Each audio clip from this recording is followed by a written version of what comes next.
นาคูเอาสมก็วันนี้ก็กอบปลาเดี๋ยว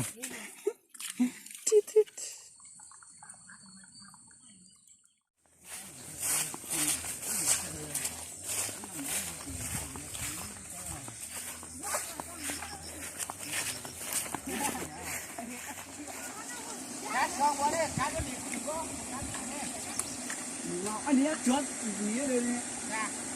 นี่จอดเลยเนี่ยเมาก็กัดเข่ากันบ้านเดียวแล้วแค่ก็มีก็ได้ลายได้ แพกบอกเขาด้วย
นี่เอาว่าขาดเลยเอาหันเอาไปเอากลางนี่แมว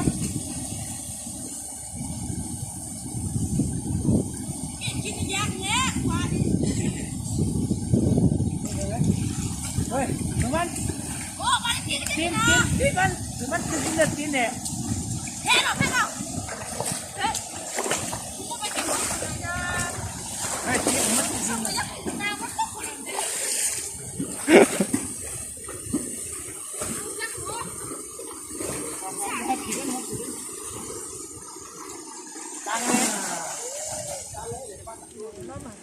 นี่ปลาหน่อย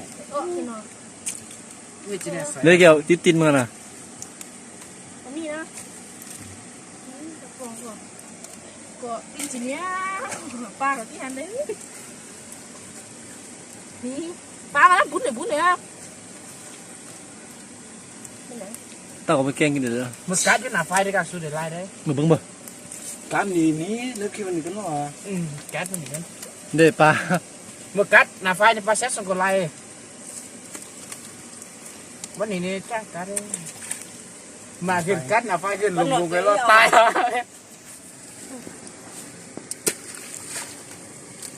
โอ้เดี๋ยวไล่ไล่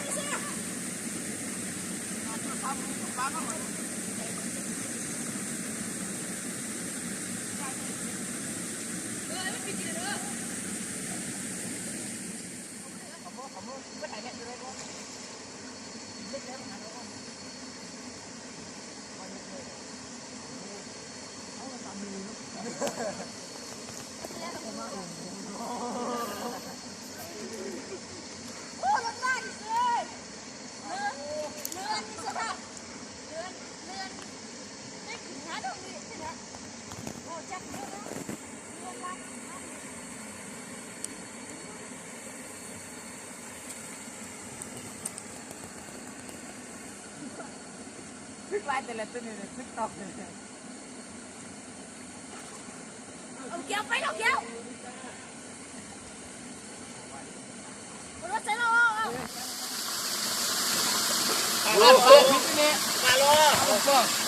ผมใจกันเลยมาล้อดิปลาไหลกันเลยมาล้อเฮ้ยนี่จะถึงว่าบอย ปลาหลังที่ปลาเนื้อตะกวงหน้านี่ ยังด้วยที่ไหนมาถึงนักเลย ร้านตะกวงหลังที่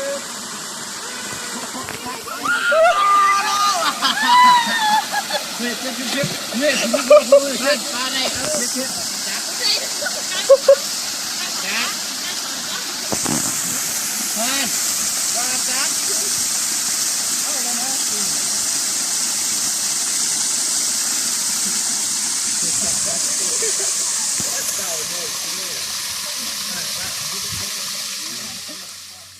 ฮัลโหลนี่ปลาขาโลกูบ้านโลสักหมูหนึ่ง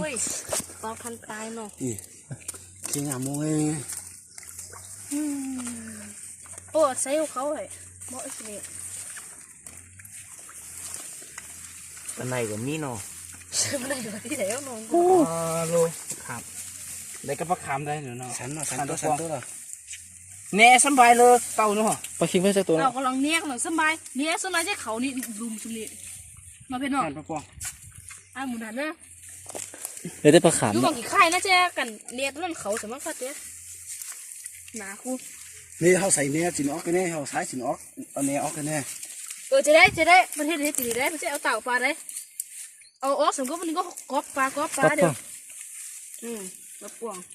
อ๋อปลาคิงปลาอะไร มาคิงบ่เข้าเองมามึงต้องมีกี่ตัว มันบุญเนาะ มัน แดดดินเลยนะไม่ไหวนี่มันนะ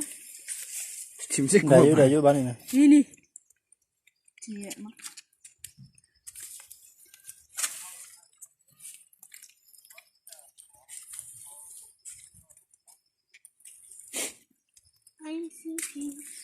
มันยุบปึ้งหน่อยๆใช่ไหมว่าอันนี้ก็นำลายนึงนี่ได้โอ้นำหน่อย ยุดลงเนี่ยปลานี่เจือนยืนหน้ามาคันดูเกี่ยวปลาเมื่อออกนะ โอ้ปลาปอง ใช่ไหมออกเหรอโอเค อันนี้ทีมชนะ ปลาตายนะ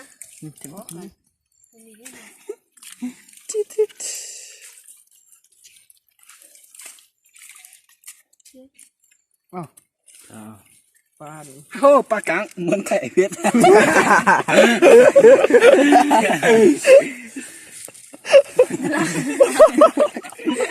ทีมชา นักเมื่อเอาพวกไปเอาเนี่ยเอาขึ้นเอาก็ก้อยกอบเอาไปเด้อขึ้นบอกก้อยกอบสมมติใส่กู้ใครใส่เลย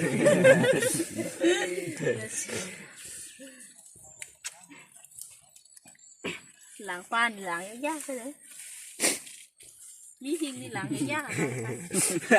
เอาเดี๋ยวหลังอะไรก็ใช่หลังกว่ามีทิ้งนะ โอ้ปลาจอปลาปองลุงสิ โอ้แมงดา เอาฟีดออกไปเลย เมียดาสาวเขา แมงดาลุง ฟีดออกไหมยิบหันก็ฟีดมาแพงออกไป ปากตากู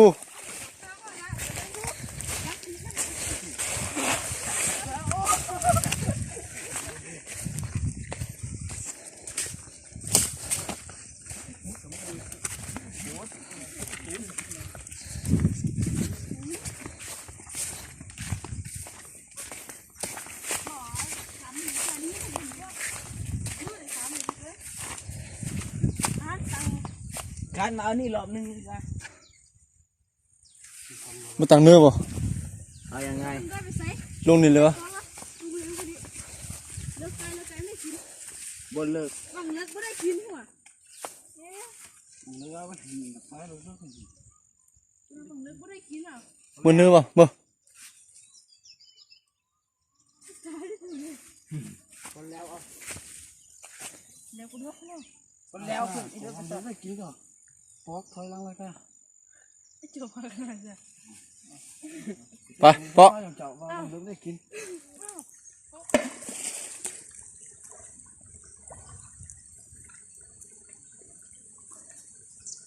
ว้าวเลยมาใกล้ เฮ้ยจิกว่าขาดกันนะเราถือหาใช่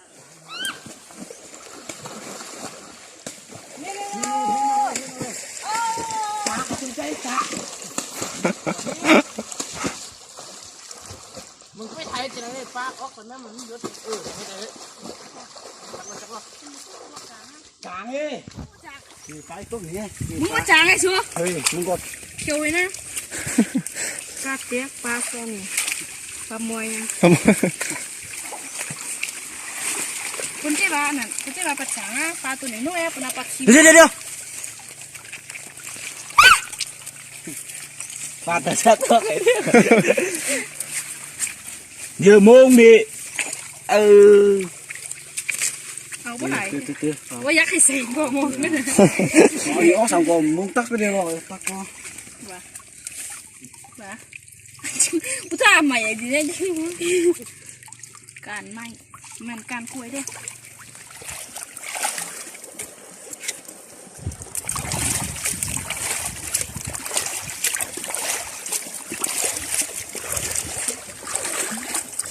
ผมเข้าใจได้คุยได้สิเฮ็ดเพิ่งหน่อยเนาะหรือมันคาวมันต้องล้างปลาสะอาด โอ้ย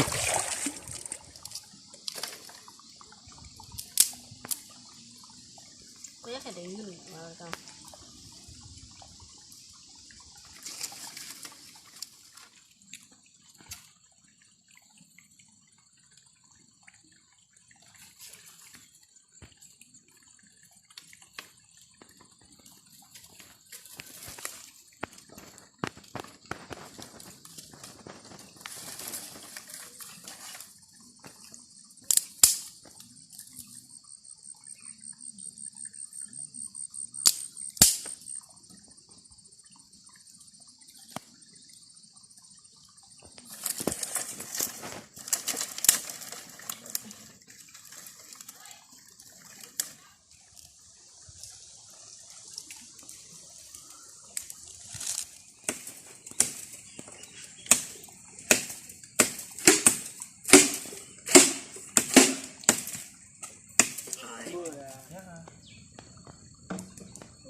รู้หรอ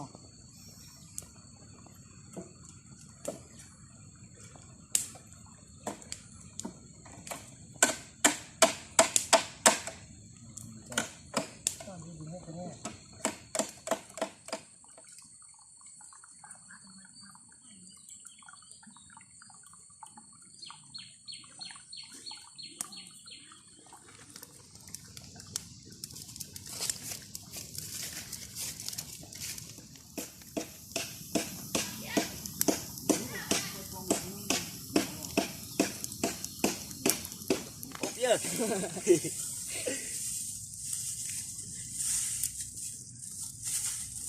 ใช่แล้วปล่อยแน่ด้วยใช่แล้ว ลุกเลยกะลุกแน่นอน เดี๋ยวกู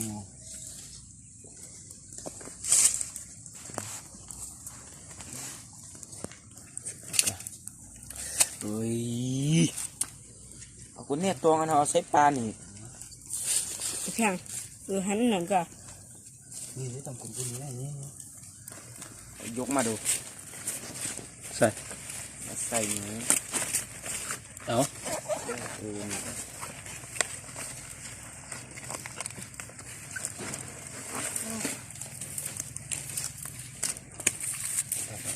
นี้ถ่ายก็ถ่ายนี่เรา ฮิปแข็งแรง นี้เพียงแห้ง เผ็ด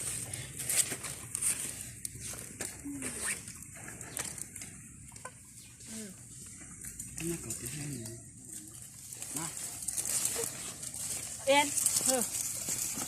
ฮ้ยมึงไปเอาสังเก้งเรือ ไม่ใช่ จริงก็เดี๋ยวนี้หน่อย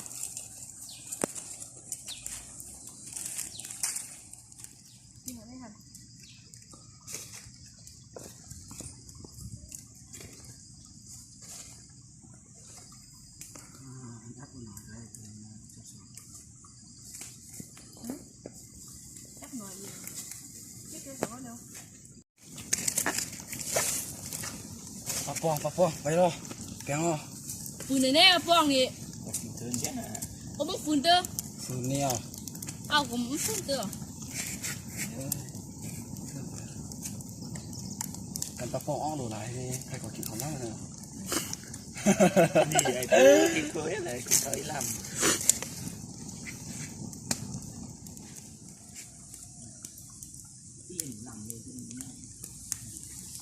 หันเหนือมาแล้วอัน